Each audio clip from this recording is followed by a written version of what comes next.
14년 후에 내가 바나바와 함께 디도를 데리고 다시 예루살렘에 올라갔나니 계시를 따라 올라가 내가 이방 가운데서 전파하는 복음을 그들에게 제시하되 유력한 자들에게 사사로이 한 것은 내가 다름질하는 것이나 다름질한 것이 헛되지 않게 하려 함이라. 그러나 나와 함께 있는 헬라인 디도까지도 억지로 할례를 받게 하지 아니하였으니 이는 가만히 들어온 거짓 형제들 때문이라. 그들이 가만히 들어온 것은 그리스도 예수 안에서 우리가 가진 자유를 엿보고 우리를 종으로 삼고자 함이로되 그들에게 우리가 한시도 복종하지 아니하였으니 이는 복음의 진리가 항상 너희 가운데 있게 하려 함이라. 오늘 우리가 함께 읽은 갈라디아서 2장 1절로부터 5절은 갈라디아 2장 1절로부터 10절에서 구원은 모든 사람에게 조건 없이 베풀어지는 것이므로 이방인들이 할례의 의무를 지지 않는다라고 하는 그 가르침 가운데에서 특히 1절로부터 5절에서는 거짓 형제를 분별하라. 즉 뭐냐면 할례를 받으라고 말하는 사람들, 그들은 거짓이다라고 하는 거죠. 그래서 바울이 예루살렘을 방문하여 중요한 복음의 진리를 확인하고 지키기 위해 사도들과 만나는 사건을 기록하고 있습니다. 따라서 오늘 주시는 이 본문을 통해서 보면 이 바울이 자기가 받은 복음의 진실성, 그리고 이것만이 정말 하나님께로부터 받은 복음이라고 하는 그런 복음의 주체성에 대한 인식이 강하지만, 그렇지만 함께 일하는 사도들과의 교류도 소홀히 하지 않았다라고 하는 것을 우리에게 보여주는 이야기가 오늘 우리가 읽은 갈라디아서 2장의 말씀이 되겠습니다.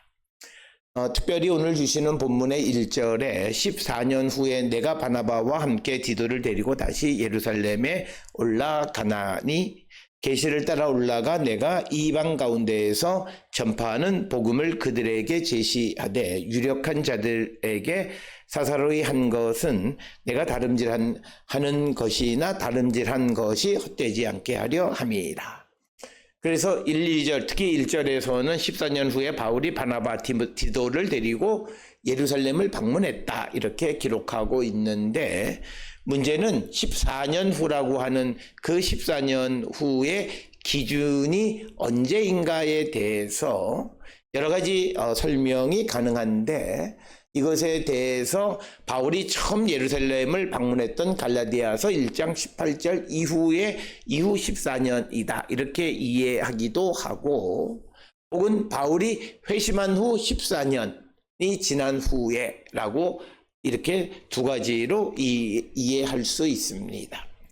따라서 이 14년 후라는 것이 바울이 예루살렘을 방문한 후 14년 후라고 이야기할 수도 있고, 바울이 회심한 후에 14년 후, 그러면 예루살렘을 방문한 지는 11년 만에 다시 오는 거죠. 왜냐하면 회심하고 3년 있다 예루살렘을 방문했기 때문입니다. 특히 고린도후서 12장 2절의 14년과의 관계에 대하여 여러 가지 설명이 가능합니다.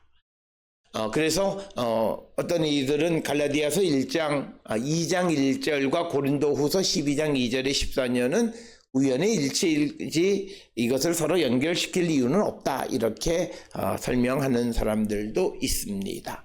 다시 예루살렘에 올라가나니에서 헬라어 팔린 두 번째로라고 하는 말을 씁니다. 다시로 번역되어 있는 헬라어 단어는 팔린 두 번째로라고 하는 의미입니다.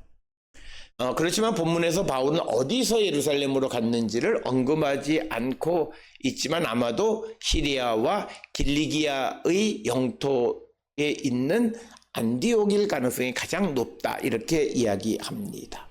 그리고 예루살렘을 방문한 후에 그가 길리기아와 그 시리아 길리기아 지방에 머물렀다고 갈라디아 1장에 기록되어져 있기도 하고, 그래서 아마 그곳에 있는 안디옥일 가능성이 가장 높다고 추정을 할 수 있습니다.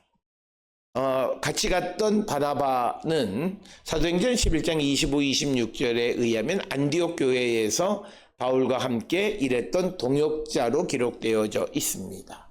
그래서 바울과 바나바가 예루살렘을 방문하게 된 것은 사도행전 11장 27절로 30절 그리고 15장 1절 5절에 기록된 것처럼 예루살렘에 있는 유대 형제들에게 구절을 보내기 위해서였다. 이렇게 기록하고 있습니다. 이 바나바와 바울은 고린도전서 9장 6절에서 다시 한번 언급이 되고 사도행전 4장 36절에 의하면 바나바는 구브로에서 태어난 레위 사람으로 원래 이름은 요셉이었다. 이렇게 이야기하고 있고 바나바의 뜻은 위로의 아들이란 이름을 갖고 있습니다. 사도행전 9장 26절 27절에서 바울이 예루살렘에서 사도들과 사귀고자 하나 바울의 제자됨을 믿지 않자 바나바는 사울을 사도들에게 데리고 가서 그가 어떻게 예수 그리스도를 보고 또 다메섹에서 어떻게 복음을 전했는지에 대해서 사도들에게 말하는 이야기를 볼 수 있습니다.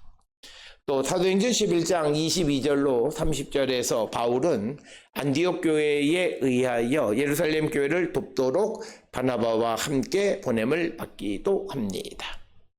그 다음에 등장하는 디도는 사도행전에 등장하지 않는 그런 사람이고 이 디도가 누가의 형제로서 사도행전에 누가의 이름이 기록되지 않은 것과 같은 이치로 아마도 디도는 사도행전에 기록되지 않았다라고 하는 겁니다.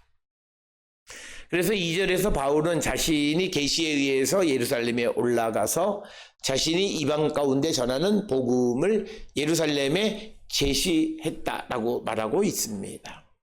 그래서 이것은 사사로운 것이 아니라 자신이 다름질하는 것이나 다름질한 것이 헛되지 않게 하려 함이라고 변증하는 것을 볼 수 있고 특히 2절에서 계시를 따라 올라가라고 하는 표현은 이제 여기에만 기록되어져 있고 다른 데에는 기록되어 있지 않습니다.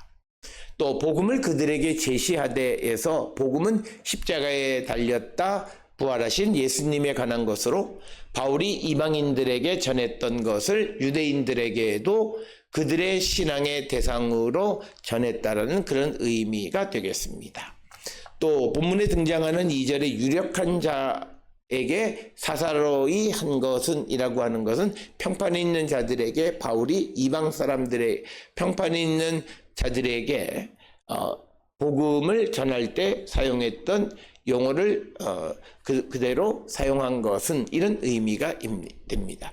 유력한 자들에게 사사로이 한 것은 즉 평판에 있는 자들에게 바울이 이방 사람들에게 복음을 전할 때 사용했던 그 용어를 그대로 사용한 것은 이런 의미이고 평판이 있는 자라고 하는 것은 9절에 의하면 야고보, 게바, 요한 등을 의미합니다.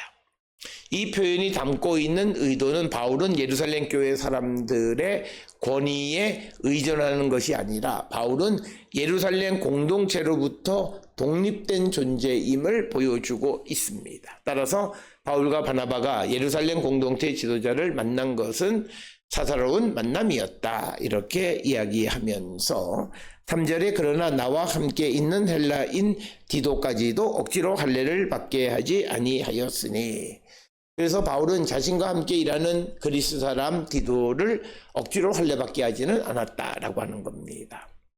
그래서 바울은 예루살렘 교회의 유력한 자들 앞에서 자신의 복음에 대해서 설명하는 것을 보고 오늘 주시는 본문에 헬라인이라고 하는 것은 이방인이라는 의미로 사용되어진 것임을 알 수 있습니다. 그리고 디도까지 억지로 할례를 받게 하지 아니하였으니의 의미는 바울이 이런 표현을 사용한 의도가 무엇인지는 분명하지는 않지만 이방 신도들에게 할례를 강요하지 않았으며 그래서 디도에게 할례를 강요하지 않았다라는 의미로 이해할 수 있거나 혹은 심지어 디도가 할례를 강요받지 않았음에도 그 자신이 할례를 하였다는 의미로도 이해할 수 있지만 아마도 이방 신도들에게 할례를 강요하지 않았기 때문에 디도에게도 할례를 강요하지 않았다라고 하는 그런 의미로 이해할 수 있습니다. 이를 가만히 들어온 거짓 형제들 때문이라. 그들이 가만히 들어온 것은 그리스도 예수 안에서 우리가 가진 자유를 엿보고 우리를 종으로 삼고자 합니다. 그래서 바울은 거짓 형제들에 대해서 언급합니다. 이들은 믿음의 공동체를 자신의 종으로 삼고자 하는 자들이다. 이렇게 말하면서 거짓 형제들 앞에 정관사 토스를 사용하는 것은 이 거짓 형제들에 대해서 갈라디아 교회들은 이미 알고 있다라고 하는 그런 의미가 되겠습니다. 고린도 후서 11장 26절에서 바울은 거짓 형제의 위험에 대해서 언급하는데, 여기서 말하는 거짓 형제들은 아마도 유대 그리스도인으로서 그들은 자신들이 진실한 신자다 이렇게 생각하는 것이지만, 그러나 바울의 입장에서는 오히려 그들이 거짓이다 이렇게 생각하는 그런 자들이고, 가만히 들어왔다라고 하는 것은 이것은 어떤 파괴적인 이단의 주장을 은밀히 갖고 왔다라고 하는 그런 의미를 내포하고 있는 그런 것이고, 우리가 가진 자유를 엿봤다라고 하는 것은 우리가 가진 자유를 염탐하다라는 뜻으로 갈라디아 교회에 대하여 우호적이지 않은 태도를 갖고 있었음을 암시하는 그런 단어가 됩니다. 그들에게 우리가 한시도 복종하지 아니하였으니 이는 복음의 진리가 항상 너희 가운데 있게 하려 함이라. 거짓 형제들에게 한시도 복종하지 않는 것은 복음의 진리를 지키기 위해서다. 복음의 진리라는 표현은 14절에서 다시 한번 반복되는데, 디도의 할례와 바울의 자유가 매우 밀접하게 관련되어져 있는 그것이 복음의 진리의 핵심으로 우리가 추정할 수 있습니다.